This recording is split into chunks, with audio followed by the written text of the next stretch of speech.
Fala, gente, boa tarde. Meu nome é Paulo Câmara, sou Chief Digital Officer da CIT. Eu sou Adriana Knack, fui vice-presidente de transformação digital da Coca-Cola Brasil. Adriana, muito obrigado por ter aceitado o convite aqui para a gente bater um papo sobre transformação digital, tanto na teoria quanto na prática, contar um pouco lá da jornada sendo trilhada na Coca-Cola.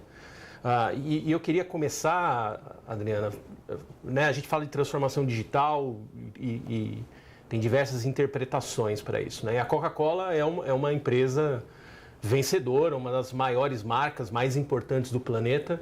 Por que uma empresa como a Coca-Cola precisa se transformar digitalmente, né? O que é essa transformação digital para a Coca-Cola? Essa pergunta é maravilhosa, né? Porque até essa jornada começou para a gente no Brasil há 11 meses atrás, mais ou menos, né? Então, apesar da gente já trabalhar com digital em diversas áreas, vocês mesmos, né, como CIT, acompanham a gente já, enfim, há mais de 10 anos, né? Quando eu assumi essa área 11 meses atrás, a primeira apresentação que eu fiz lá para o time, eu perguntei exatamente isso: o que é transformação digital para vocês? Né? E cada pessoa que levantava o braço ali na plateia falava uma coisa diferente. Né? Exatamente, né, evidenciando essa falta de consistência, eu acho, ainda no entendimento do que é. Né? Não existe ainda uma descrição, uma definição clássica e comumente usada nas empresas, né? Eu costumo dizer, e isso não é necessariamente a visão global da Coca-Cola, mas é muito a minha visão dessa história, que transformação digital, na verdade, é uma grande desculpa, entre muitas aspas, para a gente transformar o business, né? Através das lentes digitais, através do que é a cultura digital, através do contexto que é digital, né? E para isso a gente precisa trazer algumas disciplinas novas, mas principalmente processos novos de trabalho e uma nova mentalidade, né, para a mesa. E qual que é o senso de urgência disso para a Coca-Cola? É alto, né? Então a gente teve a chegada de um novo CEO globalmente, o James Quincey, né? E junto com a chegada do James Quincey, ele trouxe o que seriam então os novos pilares de crescimento da companhia, né? E digitalizar o sistema, né, é um dos pilares então novos de crescimento globalmente, né? Então, a partir desse movimento que ele iniciou, um CDO global foi apontado, né? E cada uma das unidades de negócio, que a gente chama de business units, ou seja, dos países, né, começaram a criar então essas estruturas de transformação digital. O Brasil foi o primeiro ou um dos primeiros, a gente ainda está investigando essa história, a criar essa estrutura. Então, eu gosto muito da frase que fala que no mundo de hoje, liderar é aprender na frente, né? Então, a gente está levando isso a sério, tentando aprender, né, na frente, tentando trilhar alguns caminhos que a gente ainda não explorava até então, né? Eu sei que um pouco da estratégia de vocês nessa agenda de transformação tem a ver com acelerar o desenvolvimento de algumas competências horizontais muito estratégicas nesse novo contexto e muito também do que você falou de trazer uma nova mentalidade, um novo método de trabalho, né? Você pode falar um pouco mais sobre essas duas agendas importantes? A gente fala de algumas fundações, né, que são disciplinas novas digitais que a gente precisa, sim ou sim, incorporar, né, na companhia. Então, aqui, por exemplo, a gente fala de Digital Commerce, aqui a gente fala de CRM, aqui a gente fala sobre trazer, né, o consumidor para o centro, mas muito a partir de uma lógica bem mais voltada para o usuário, com o uso de design thinking, né? E o CRC, que é aquela área de relacionamento com o consumidor, que muitas vezes ficava como uma área ali, né, de call center. O que a gente observou é que as empresas nativas digitais levam essa área muito a sério, né? Então, se a premissa da transformação digital é colocar o consumidor no centro, se tem uma área que é uma área que está ali em contato com eles o tempo inteiro, é o próprio CRC, né? Então, no caso da Coca-Cola, a gente abraçou essa área como um coração da transformação, né? Então, esses são os grandes pilares: digital commerce, data, né? Como a gente transforma o negócio a partir, né, de uma infraestrutura de dados muito mais bem organizada, né? Fazendo com que os funcionários da organização se sintam mais aptos a tomarem decisões a partir do uso de dados, né? Então, Digital Commerce Data e essa nova visão do que é o CRC, do que é o relacionamento com o consumidor, né? Numa visão muito mais moderna. Mas a gente também reconheceu que se a gente só trabalhasse nessas fundações, muito possivelmente a gente estaria deixando de lado a possibilidade de trabalhar em parceria com outras áreas do negócio para ajudá-las a solucionar, né, o que são aí, que a gente chama de pain points do negócio, né? E aqui é onde muito do método ágil, do Lean entram, né? Porque, diferentemente de uma resolução de problemas de negócio a partir de uma lógica waterfall, de uma lógica, né, de projetos de longuíssimo prazo, onde a gente tem muito a perder, né? Que é muito tempo de trabalho, com muito dinheiro investido, a gente tomou a decisão de fazer isso a partir de uma lógica Lean, né? A partir do uso de método ágil, enfim.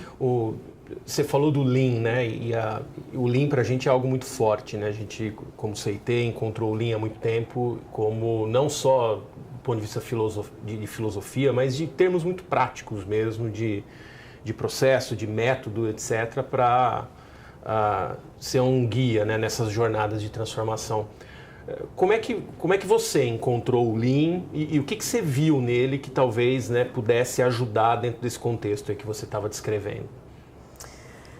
Eu acho que tem muitos aspectos aí que são poderosos, né? Se a gente olha sobre o aspecto de liderança, né, essa coisa do líder ir à Gemba, né, e não mais eu como líder ficar esperando que o meu time faça. Gemba, só esclarecendo, né, um dos termos do Lean aí é onde é uma palavra japonesa, é onde o trabalho realmente acontece, né? Um termo cunhado lá pela Toyota, mas desculpa. Exato. Então, quer dizer, o nosso trabalho ele fica exposto, né, nas paredes. E eu, como líder, estou ali com o time olhando quais são os blockers, né? Quais são os desafios que o time está vivenciando. E eu me interesso pelo que está acontecendo, portanto, eu vou até eles. Né? Então... Tem uma coisa muito forte no Lean também, que é entender o que é valor, né, de fato, para o seu cliente, para o seu consumidor e se organizar nesse sentido. Né? Mas eu queria daqui a pouco falar um pouco mais do Lean. Deixa eu só voltar, né, 11 meses atrás, sei lá, com esse desafio. Naquele momento, o que se identificou ali como as principais condições favoráveis e os principais desafios também que estavam ali no contexto para acelerar essa agenda de transformação dentro da Coca-Cola? Bom, eu acho que as condições favoráveis têm a ver com a liderança, né? Então, a liderança... Não só global, né? Não só global, mas local, como eu mencionei, né? Quer dizer, o Brasil foi talvez o primeiro país aí a ter essa área sendo criada. E quem tomou essa decisão foi o nosso presidente, né? Porque é um executivo muito antenado com o que está acontecendo, mas porque veio de uma experiência, estava vindo, né, de ser presidente da China, da Coca-Cola na China, e ele viu com os próprios olhos o que aconteceu naquele mercado. Ele conta, em 3 anos o mercado se transformou totalmente, né? Então ele veio com uma certeza muito forte que era necessário a gente também se preparar, né, para o que ele viveu na China. Então, acho que começa por aí, né? Começa por uma forte crença e uma forte, de novo, como você mencionou, não crença só filosófica, né? Mas uma crença de verdade que aquilo é o necessário, né? E acho que meus pares também, né? Eu sempre falo isso lá dentro, assim, a agenda de transformação digital, ela não é a minha agenda. Ela não é a agenda do time de transformação digital, ela é uma agenda da companhia, né? Portanto, todos têm que se sentir parte. E a gente desenha as agendas de forma que todos sejam parte integrante dela, né? Com relação às dificuldades, eu acho que são dificuldades que são inerentes a qualquer grande empresa, né? Que vão desde uma cultura muito bem sucedida, né? Ancorada em fazer muito bem o que a gente já sabe fazer, né? E acho que qualquer coisa que é nova em qualquer organização gera um pouco, tem aquelas pessoas que entram muito rápido, tem aquelas pessoas que não entram tão rápido, né? Acho que esse é um aspecto. E o outro aspecto é o importante versus urgente, né? Especialmente o Brasil, vivendo um tempo, né, de economia não tão favorável, né? A gente muitas vezes se pega tomando as decisões do que precisa ser feito amanhã, né? E a agenda de transformação digital, ela não necessariamente, especialmente no início, ela era uma agenda de entrega de resultados para amanhã. Apesar da gente saber que parte do processo é um processo que que demanda a entrega de valor muito rápido para o usuário, né? Ainda assim não é para o dia seguinte, Sim. né? E nesse contexto, por onde você começou? Como foi ali escolher o primeiro campo de jogo? O que você considerou? Eu queria que você resgatasse um pouco dessa história. A gente estava junto lá, eu vou ajudar aqui, mas me ajuda aí. Me conta um pouco como é que foi o início disso. Paulo, assim, eu acho que o primeiro movimento, é interessante isso, né? Foi dentro de mim, assim, foi dentro da nossa, da minha cabeça e da cabeça do time. Sua própria transformação, né? Porque você também era executivo que tinha trazido a empresa naquele ponto de sucesso, né? Então você também precisou ali... Precisei. Né? Tomar a pílula azul, azul, vermelha, nunca lembro lá. Eu tô há 11 anos na companhia, né? Apesar de eu ter um background de digital, enfim... Estou há 11 anos na companhia, então eu digo que eu estou com a minha mão ali, né? Muito, já parte da cultura, né? Então, acho que o primeiro processo meu foi o de desaprender. Eu precisei sair um pouco dos processos, eu precisei me afastar, de certa maneira, né? do business as usual, como a gente chama, né? Dos processos da companhia, enfim, para abrir espaço na minha cabeça, né? Para aprender coisas novas, né? Então, foi um processo bem importante, eu digo assim, de redescoberta da companhia, né, e de redescoberta do que é esse trabalho, né. Na sequência, eu acho que a gente redescobriu a CIT, né, eu acho que esse foi um pouco de onde essa história nossa recomeça, né, Coca-Cola e CIT eram parceiras de longa data, mas em um outro tipo de trabalho, né. Vocês tiveram um papel muito importante em apresentar a gente para o Lean, né, da gente começar a pensar juntos aí como é que poderia se dar essa agenda. E a gente escolheu exatamente um desafio de negócio, né? A gente fala, que desafio é esse de negócio que a gente vai começar a trabalhar, né? Que fosse desafiador o suficiente, mas que nos desse também tempo de aprender junto com o processo, né? E a gente começou então com o desafio de sucos, né? Que é uma categoria importante para a Coca-Cola. E, enfim, acho que a gente pode depois falar em detalhes sobre isso, mas foi ali o momento onde a gente se deparou com toda a liderança da Coca-Cola pela primeira vez, numa sala, definindo um desafio conjunto, né?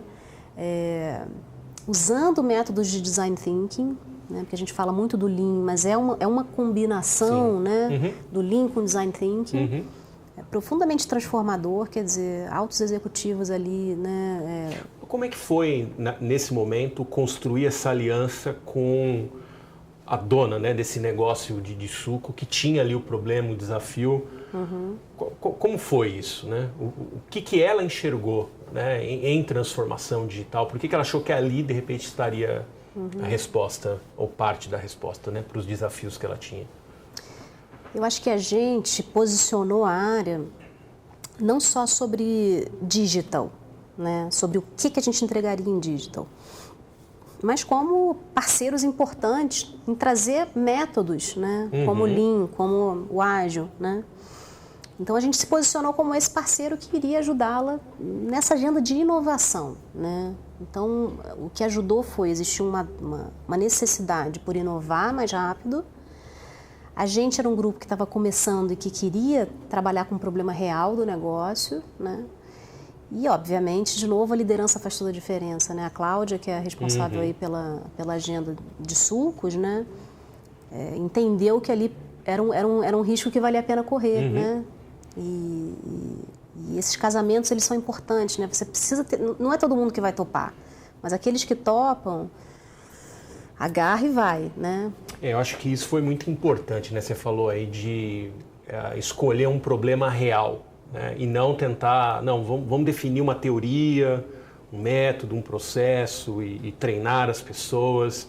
A gente acredita muito nessa abordagem do aprender fazendo, né? Obviamente trazendo, sim, toda a teoria, todo o método, mas a jornada de transformação de vocês, ela é de vocês, né? Ela é muito particular e vai ser muito particular. E a melhor forma de aprender é dentro de um campo de jogo real mesmo. E ali ir evoluindo, né? E a gente começou já naquele momento, eu lembro, trazendo um elemento do Lean, lá, uma ferramenta que é o A3, é uma ferramenta que surge na Toyota, né? O A3 é uma ferramenta de resolução de problemas, de entendimento e resolução de problemas. Na verdade, ele é nada mais do que uma folha A3 mesmo, que resume ali, né, um entendimento de um problema e uma proposta de solução. E a construção desse A3 foi feita lá usando métodos de design thinking, de cocriação, etc. Queria ouvir a sua perspectiva sobre o A3, né? Esse primeiro contato com a ferramenta, o que ele trouxe, se é que trouxe alguma coisa de diferente, como foi o processo, né? Você, tanto na figura da área ali que estava patrocinando aquele movimento, como na figura de executiva também da empresa, acostumada de repente com um outro modelo ali de entendimento, de discussão de problemas, de solução. Eu achei um processo muito poderoso, né? Ele é poderoso porque mais ou menos 15 dias de trabalho, foi, né? Mais ou menos, né? Primeiro porque gastar tempo, né? Investir tempo em falar sobre o problema é algo que, em geral, as empresas fazem de forma superficial, né? Então, para mim, foi bem simbólico a gente dedicar 70% do tempo desses 15 dias em ir muito fundo e entender o problema e gerar consenso sobre o problema. Né? Porque para o time aí, quer dizer, você faz o lado esquerdo do A3, que é sobre o problema, existe uma apresentação para validar se todo mundo está confortável com esse achado, né? E na sequência a gente parte para o lado direito, que é onde a gente discute uma solução candidata, né? Então, só da gente ter chegado na metade do processo, né, com um consenso sobre o problema que a gente precisava resolver, já foi muito poderoso, né? Depois disso, foi fácil a gente seguir, né, e entender quais seriam as condições que a gente criaria dali para frente. Acho que também foi bem profundo o fato da gente trabalhar de novo em um processo de design thinking com todos os executivos, porque, em geral, o que você vê nesses processos, né, são os executivos mais júniores fazendo ali o trabalho, depois apresentando e o chefe dizendo que se concorda, se não concorda, versus o que a gente fez. Imagino que isso tira bastante da zona de conforto, né? Tira, totalmente.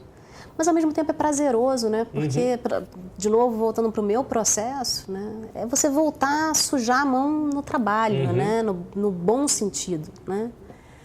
É voltar a sentir o prazer em executar a tarefa, né? Que muitas vezes a liderança perde nesse processo, né, no processo tradicional de trabalho, né? O que você acha que foi o principal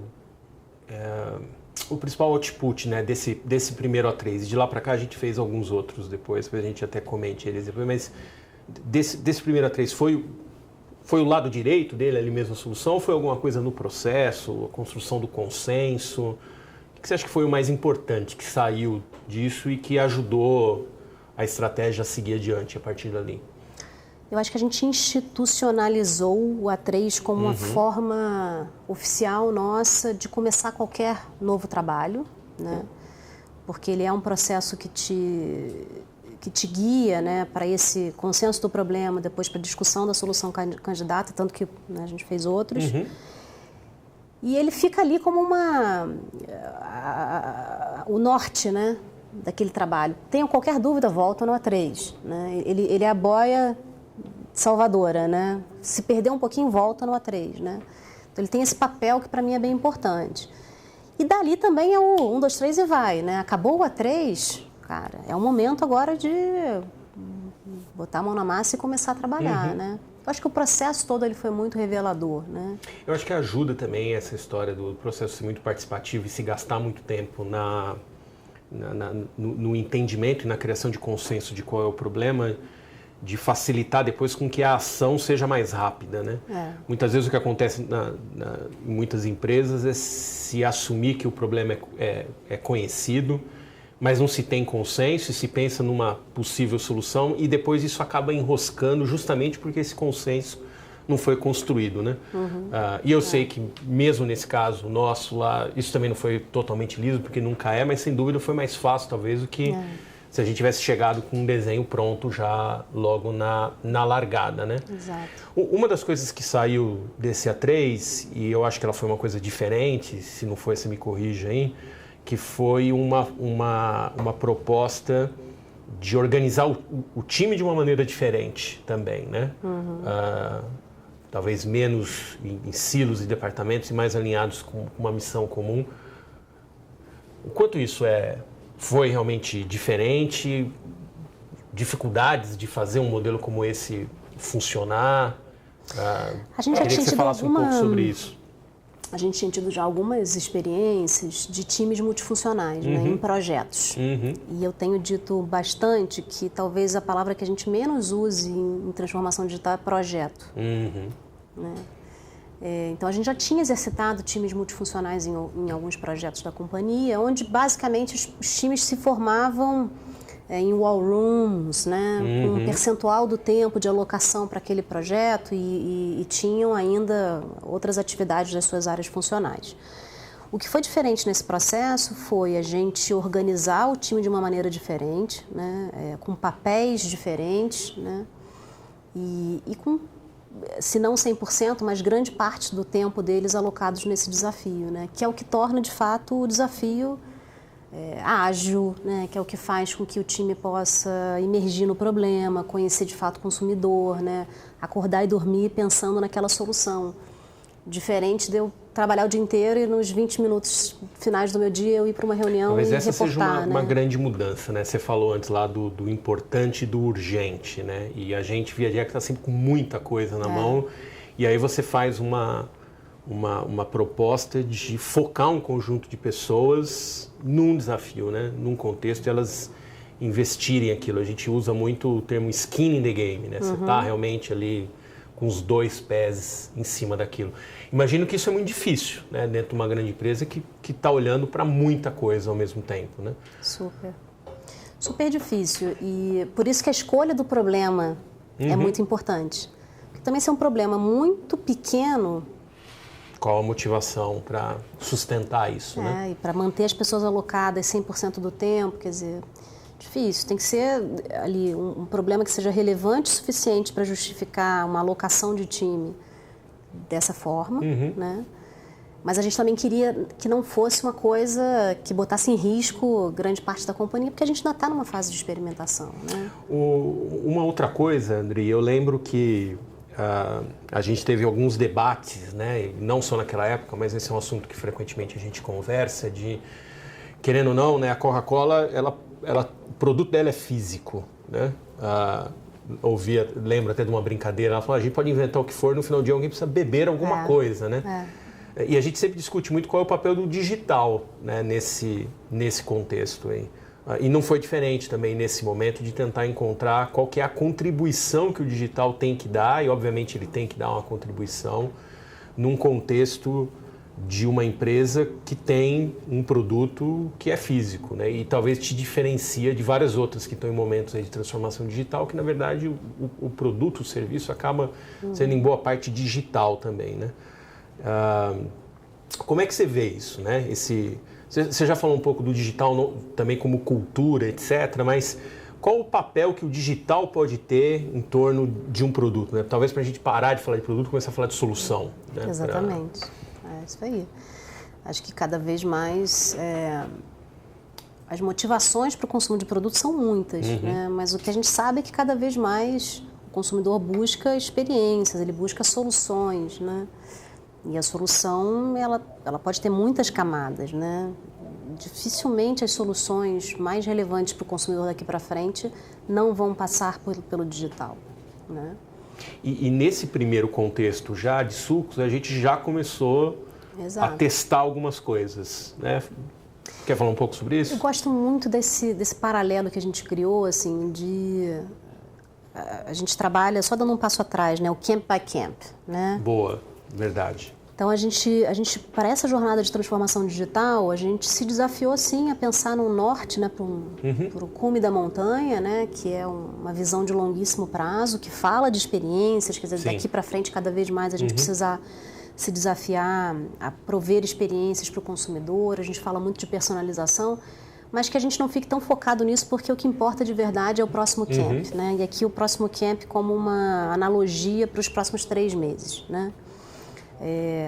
E é assim que a gente vem operando. Então, num camp, a gente se desafiou a lançar um produto físico e um produto digital, né, que são complementares. Então, no final do dia, a experiência nova que a gente está lançando para o consumidor passa nesse caso, passou por um suco novo no mercado. 2, né? Dois SKUs, né? Um suco de maçã e uma versão de uva.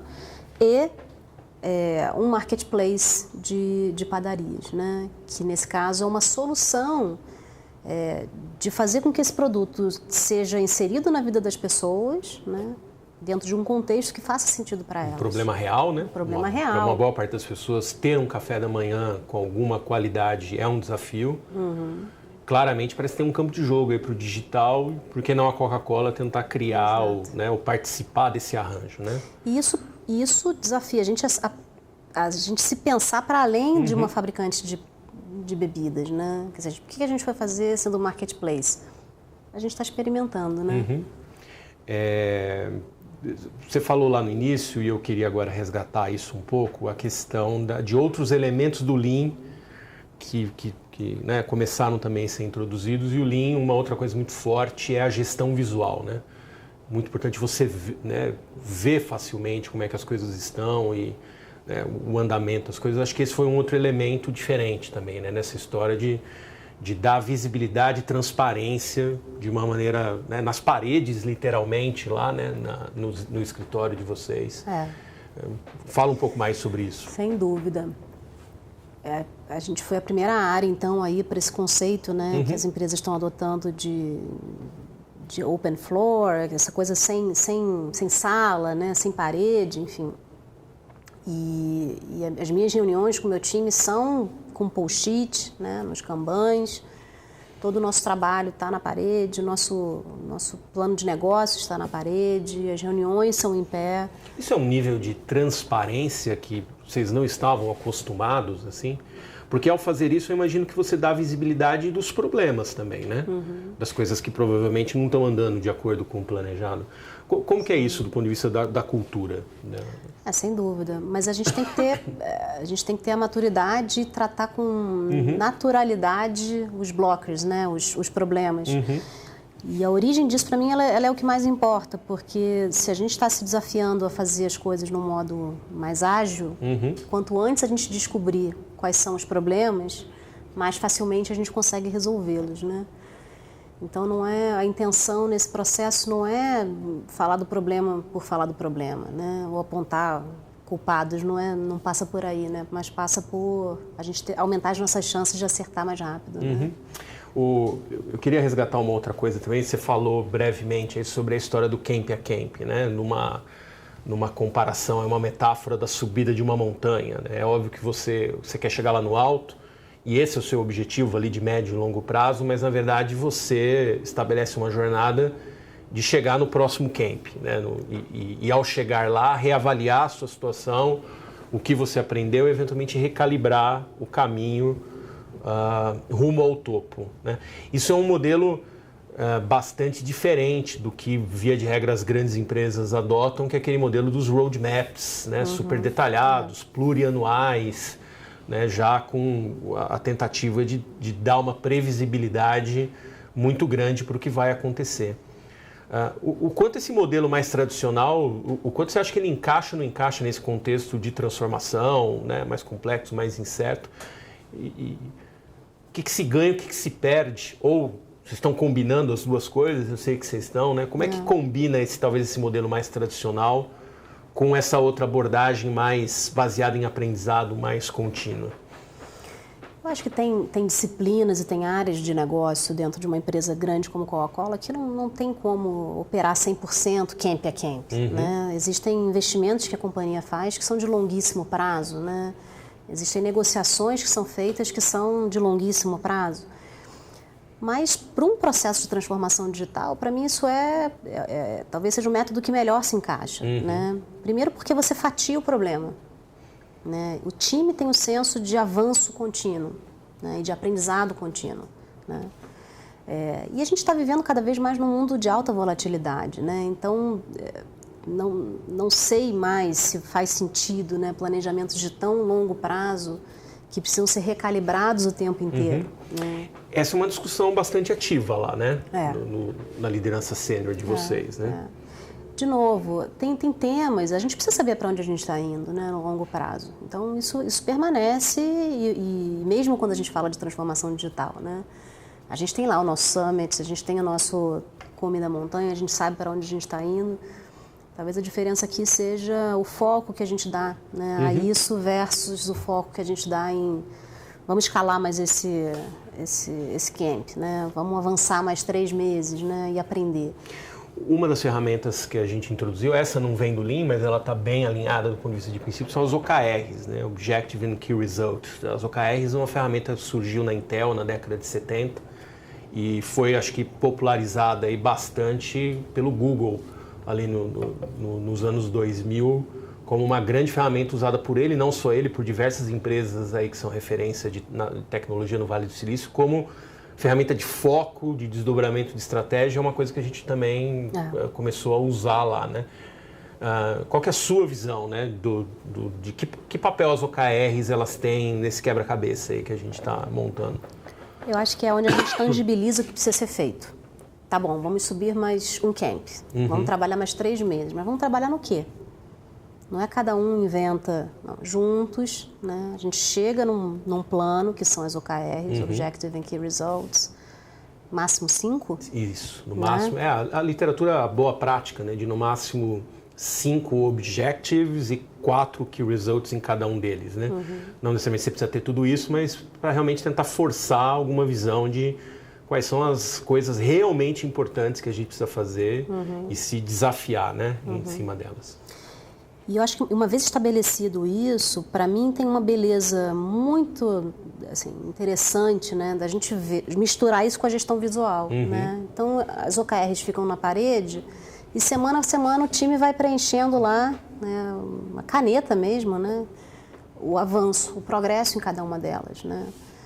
Então, de novo, eu como líder não preciso ficar na reunião de status sabendo se foi feito, se não foi feito. Está ali na parede, basta eu entrar ali e perguntar. Eu lembro até numa Gemba Walk, né? E Gemba Walk é quando a liderança vai até a Gemba para ver o trabalho acontecendo, né? Essa é uma inversão de mentalidade também do Lean. O líder, se ele quer saber como está sendo o trabalho, ele vai lá onde é o trabalho e não as pessoas vão até ele levar, né? Mas eu lembro numa dessas Gemba Walks, um comentário até do Henrique lá do presidente, ele falou, não, aqui realmente dá para ver se a pessoa entende ou não do que ela está falando aqui, né? O slide ali muitas vezes dá para você colocar diversos layers ali, a informação parece que é a informação mais crua, mais ali, né? Você pega, acho que, muito a frequência ali do que está acontecendo, né? Eu acho que a gente muda também de apresentação para conversa, né? Que eu acho que é importante, né? O tempo, às vezes, que a gente gasta preparando o material para apresentar é o tempo que a gente não gasta, né, de conversa. E como que é isso, a jornada de transformação da liderança também, né? Nessa Gemba, quando o time está ali, como é que é resistir e não naquele momento, de repente, tirar a autonomia daquele time, ao invés de dar o direcionamento, de repente ajudá-los a eles próprios encontrarem, removerem as barreiras, não ser paternalista também. Queria que você falasse um pouco de como que a liderança tem que se engajar nessa Gemba, né? Para reforçar esses valores que estão tentando ser criados ali naquele time, né? Eu gosto muito da definição de líder coach, né? Que é o líder que faz mais perguntas do que das respostas, né? E eu acho que o líder coach é o líder esperado e aguardado numa apresentação de um processo como esse, né? Até porque o time que está ali é um time que precisa ter autonomia para caminhar rápido. E é o time que está tomando as decisões, não da cabeça deles, né? Mas pesquisando com o consumidor, ouvindo o consumidor, acessando as informações que realmente importam, né? E, de novo, o risco ele é relativamente baixo porque a gente está falando de 3 meses de trabalho. A gente não está falando de 3 anos de trabalho. Quando você tem projetos de 3 anos, o líder tem que estar ali, porque, em geral, são projetos que envolvem muito dinheiro. Né? O erro custa, acho que essa é uma das chaves, né? O erro custa muito caro. A gente não está falando disso aqui. Que se fala muito, as empresas precisam tolerar o erro, mas uma coisa é um erro de 2 meses. Ninguém vai tolerar um erro de milhões e 3 anos de trabalho, né? Não é disso. Acho que isso é uma chave também dessa história do Camp a Camp, né? Totalmente. Uma coisa também das OKRs é que, by design, elas deveriam ser projetadas para que atingir 100% delas fosse exceção e não a regra, né? Até se tem ali das boas práticas de que o ideal é que você atinja em torno de 60%, 70%, porque você precisa se desafiar, shoot for the moon, né? Eles falam, para sair da zona de conforto, tentar fazer coisas diferentes e, nesse processo, errar e aprender, né? Mas conseguir ir aprendendo. Numa empresa de excelência, né, que preza pela excelência e cobra, como que é não ficar feliz com 100%? Muito difícil. Muito difícil. Eu quero 100%. Acho que é um processo, né? De novo, ali voltando para o meu processo, né, também, né? É muito difícil. Como assim não foi 100%, né? Mas é uma nova lógica, né? A gente está falando de uma nova lógica, né? E eu queria voltar na questão do time, né? E a gente acabou falando um pouco de que condições precisam ser dadas para essas equipes aí que estão desbravando, né, terem chance de começar a criar esses novos padrões, esses novos processos, etc. Fala um pouco mais disso, Dri. Quais são as condições necessárias para as equipes que estão ali aprendendo a trabalhar de um jeito diferente, numa nova organização, com um desafio complexo como esse? Como é que a empresa ajuda ou não atrapalha esse grupo? Acho que a palavra-chave aqui é segurança, né? Esse time tem que se sentir seguro para operar dessa forma, né? E isso tem a ver com não existir nenhum tipo de repressão quando existe algum problema, existe a necessidade da gente repensar eventualmente modelos de remuneração, né? São temas muito novos para essas organizações, né? E também tem a ver com o mindset das pessoas que estão vindo para esse time, né? E, de novo, uma organização tão grande, tão complexa, precisa de gente com todos os tipos de mindset. Eu acho que, nesse sentido, a pluralidade ela é incrível. Mas, num trabalho inicial de transformação, a gente precisa daqueles que estão com a cabeça mais aberta mesmo, né?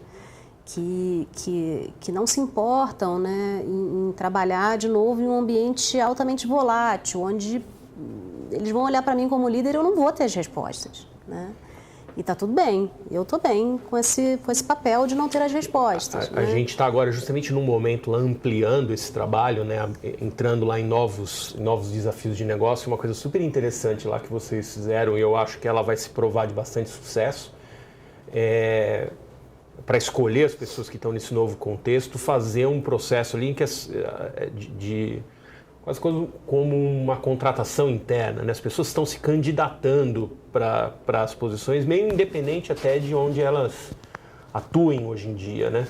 Muito, talvez, eu acho ligado a isso de buscar pelo perfil e não necessariamente pelos conhecimentos, né? Exatamente, porque talvez...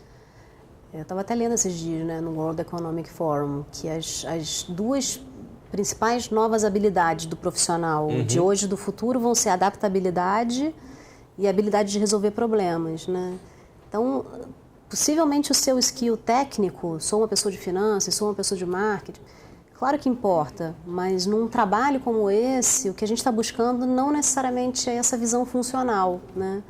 Mas é a sua habilidade de trazer o seu conhecimento, mas colaborar com o time de uma forma mais ampla. Eventualmente eu sou uma pessoa de marketing, mas que nesse grupo daqui, o trabalho que precisa ser feito nesse camp é um trabalho de finanças. Vou me desafiar a aprender, vou ajudar com finanças mesmo, né? E o que você falou que a empresa também precisa olhar, né, para as suas políticas, para os seus mecanismos de incentivo e de carreira para incentivar também esse tipo de comportamento, né? Esse também é um desafio em muitas empresas, vocês estão bastante sensíveis a isso também e agindo também nessa frente da cultura também, né, do RH. Curioso isso, né, que a gente está falando aqui todo esse tempo de transformação digital, o que a gente mais está falando é sobre cultura e menos sobre as tecnologias que estão em volta aí, né?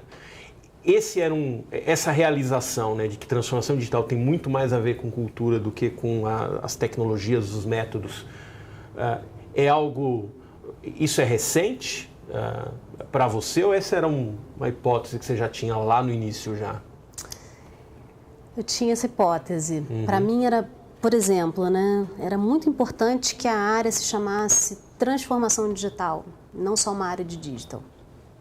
E parece bobo, né? Mas isso não importa. Talvez com uma transformação maior e um digital menor, né? Exatamente. Então, não, importa, porque se for só uma área de digital, muito possivelmente eu cairia numa área de entregas digitais, né? E não tem nenhum problema com isso, mas é um caminho diferente do caminho que a gente está trilhando, né? De se ver como agente de transformação, né, da companhia para além do digital, né? O digital ele é, de novo, a lente pela qual a gente olha a transformação, né? Entendi. Ana, mais quase um ano aí, né, nessa trajetória, né, 11 meses. O que dá para tirar de aprendizados? Aquela famosa parte de lições aprendidas, se eu pudesse voltar, eu faria diferente. Eu acho que tudo tem sido válido, né? Mas é muito claro, assim, qualquer processo de transformação, e a gente também olha muito para isso sobre a ótica do change management, né? Mudanças de cultura. No final do dia é isso que a gente está fazendo, né? Então, acho que o principal aprendizado é reconhecer muito rapidamente quem são as pessoas que estão com a cabeça a fim de fazer, né? E se juntar a elas, né? Versus tentar, de alguma forma, envolver todo mundo, né? É um movimento que ele começa pequeno mesmo, né? E que precisa ir ganhando, né, o corpo ali na medida em que as pessoas vão se sentindo inspiradas a fazer parte. Mas com o respaldo da alta liderança. Senão não tem como acontecer, né? Senão não é... E eu acho que o processo, ele não é fácil, a gente sempre fala isso, né? O processo ele não é tranquilo, necessariamente. A gente conta aqui, né? Parece que é tudo facilidades, mas não é. Subir a montanha, como se fosse subir o Everest. Fala, lembre que o Everest é uma montanha de gelo. Não deve ser agradável subir, deve ser muito legal chegar lá no alto, mas a jornada em si, ela... E eu acho que tem as resistências naturais da gente operar numa empresa secular. A Coca-Cola tem mais de 130 anos, né? Tem processos que já estão muito bem estabelecidos, né? Mas eu preciso reconhecer, assim, acho que as condições que eu trabalho são condições muito positivas, né? A gente está muito no início do trabalho, né? E a predisposição de todas as áreas da companhia de fazerem parte disso, né? Em colaborarem, em abrirem mão de protocolos existentes, né? Em experimentar, eu acho que é louvável, assim. Isso é muito legal, eu noto isso mesmo lá, né, de que, né, essas outras áreas, né, o jurídico, o TI, finanças, operações, estão muito dispostas não tem todas as respostas, né, é importante porque eles trazem questões que são realmente sérias e são questões reais para o negócio, mas não tem trazido com aquela mentalidade do não pode, tem trazido talvez com a mentalidade do... Essa é a situação, vamos pensar juntos em como, vocês usam lá um termo que eu acho ótimo, fazer os hacks, né, dessa, entre aspas, burocracia, né? E de maneira sustentável, né? Porque talvez uma tentação numa iniciativa como essa seria, ao enfrentar uma dificuldade dessa, pegar o telefone vermelho e pedir para alguém, numa carteirada, deixar passar. Mas isso não constrói legado depois, né? Você não... perdeu, de repente, uma oportunidade para tentar fazer aquilo de uma maneira diferente que não seja simplesmente atropelando, né? Tem essa visão também da necessidade de ir encontrando esses hacks nesses outros processos de suporte, né? Falamos do RH também, né? Nessa linha. Sem dúvida.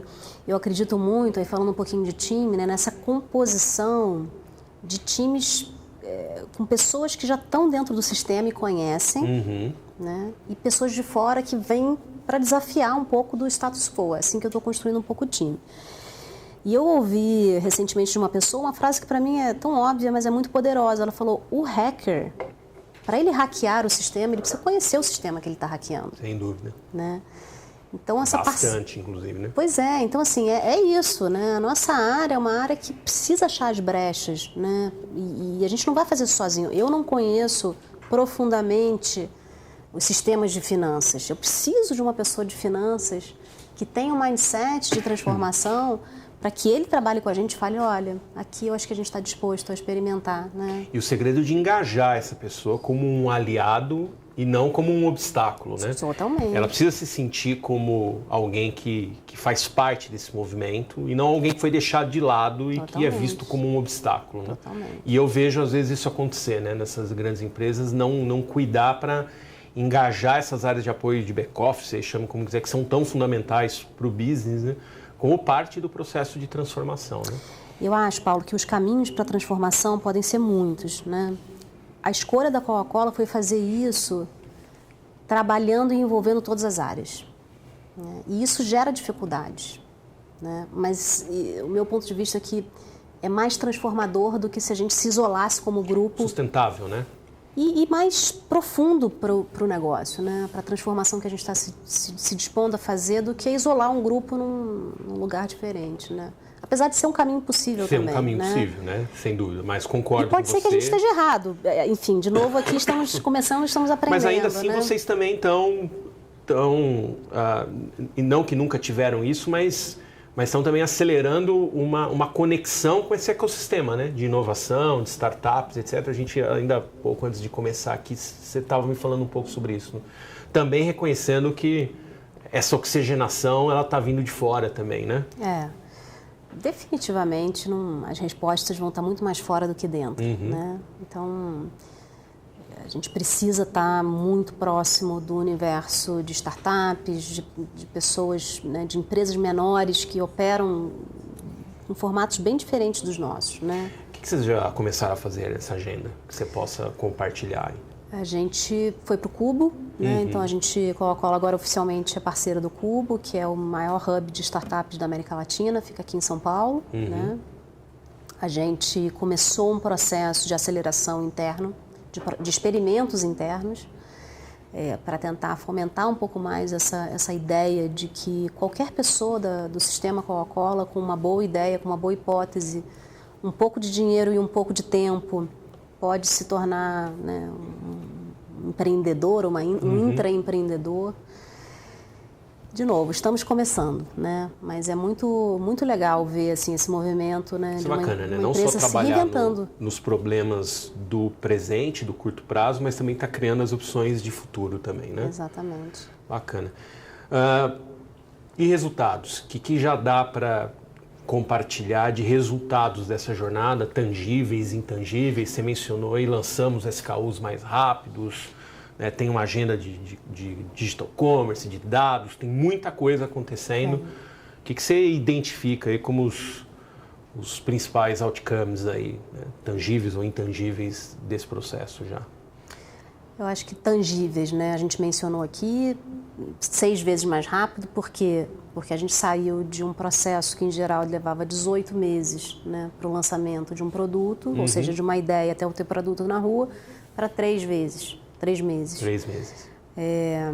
Então, isso é muito tangível. Isso aconteceu logo no início do processo, né, de transformação. Então, foi bem importante porque isso trouxe bastante credibilidade para o trabalho que a gente estava fazendo, né?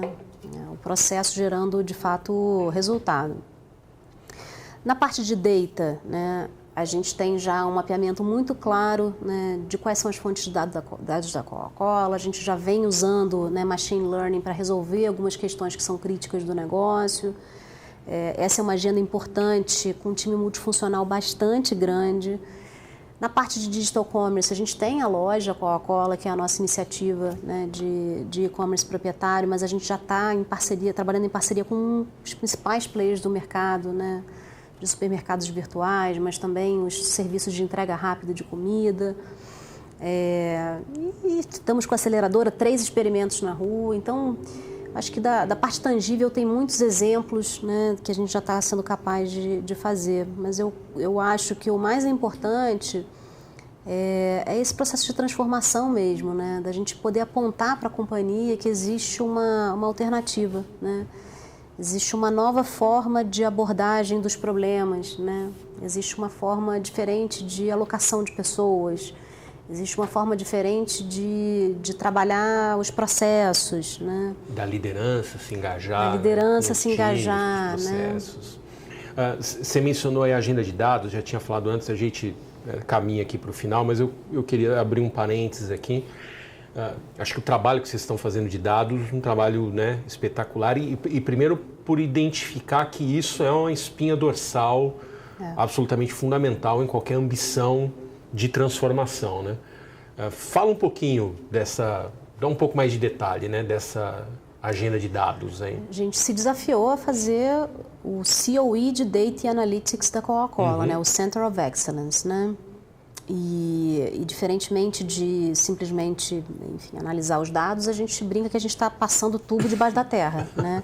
Fazendo a conexão ali da cidade, garantindo que os dados, né, estão organizados de forma correta, que a gente tem uma governança correta de dados na companhia, que a gente tem os cruzamentos ideais. Vocês, acho que a situação da maior parte das empresas, geralmente dados não faltam, né? O que falta é a capacidade de conectá-los, analisá-los, gerar insights a partir daí. Exatamente. Essa é a montanha de gelo também que vocês estão subindo lá, né? E para mim é muito simples, assim, a gente tem muito dado que em geral a gente olha através de relatório e dados do passado, né? A gente quer olhar cada vez mais dados do presente de forma automatizada e ser amparado melhor para olhar o futuro, né? E dados do consumidor também, né? E dados do consumidor. Para conseguir entregar as experiências, os produtos, as soluções. Muito importante estar cada vez mais conectado, né, no consumidor. A gente fala, a transformação digital, ela é ponta a ponta, né? Ela é end-to-end. Não existe transformação funcional, né? Ou existe, mas ela não é essa que a gente está falando, né? Sim. E a pauta de dados, ela precisa estar a serviço dessa visão end-to-end também, né? Sim, tá bom. E vamos falar um pouco de futuro, né? Quais os próximos passos nessa jornada aí de transformação? Você possa compartilhar conosco. De novo, a gente está muito no início, então a gente acha que são esses os pilares por enquanto, a gente acha que a gente tinha, né, continua aí com a esteira de trabalho em sulcos e a gente acha que outras esteiras vão sendo abertas, né, na medida em que a companhia observa que essa é uma forma interessante de resolver problemas, né? Então, daqui para frente, acho que pelo menos aí mais um ano, a gente precisa ainda consolidar esses aprendizados, né? E conectar cada vez mais com as outras pernas do negócio, né? Essas são as disciplinas que eram necessárias para a gente começar a jogar, né? Mas tem muito por vir, indústria 4.0, enfim, nesse digital ele ultrapassa... Ultrapassa muito. Ele é na cadeia inteira, né? E o trabalho de vocês aqui é um trabalho que também está ganhando visibilidade na Coca-Cola, né? Globalmente. Talvez do pioneirismo e começando a servir de referência, né? Eu acho que menos pelos números, né? Porque quando você olha e-commerce, você tem uma China, você tem os Estados Unidos, UK, que já estão muito mais maduros, né? Do ponto de vista de penetração de e-commerce. Eu acho que chama atenção muito mais a forma como a gente está fazendo, né? Entendi. Para quem está vendo a gente aqui, né? Que está talvez sentado na cadeira que você estava, né, lá no início, né? Com ali começando uma jornada de transformação, com essa necessidade de tentar traduzir de maneira prática, que recomendações que você dá, baseado né, longe de você falar que você concluiu esse caminho, mas você já andou alguns camps dessa montanha aí, o que você pode dar de do and don'ts? Acho que o primeiro seja a transformação, né? Então não dá para a gente falar de transformação sem de fato acreditar e viver o que é isso, né? Então não dá para um líder falar que lidera uma área de transformação digital e ser um líder extremamente hierárquico, né? Ou que espera apresentações o tempo inteiro. Super detalhado. Né? Então acho que isso não. E talvez o maior advice, né, o maior conselho que eu tenho aqui foi um que eu recebi logo no início do CDO Global, que a gente fez todo um trabalho no início de depara, né? Então saímos daqui e vamos para lá. E ele falou, não se preocupa muito com o D, não. Pensa mais em como vai ser o para, né? E fica tranquila de não saber de onde você está vindo, né? Você está construindo, de fato, uma página em branco. Não tente criar pontes o tempo inteiro com o conhecido, né?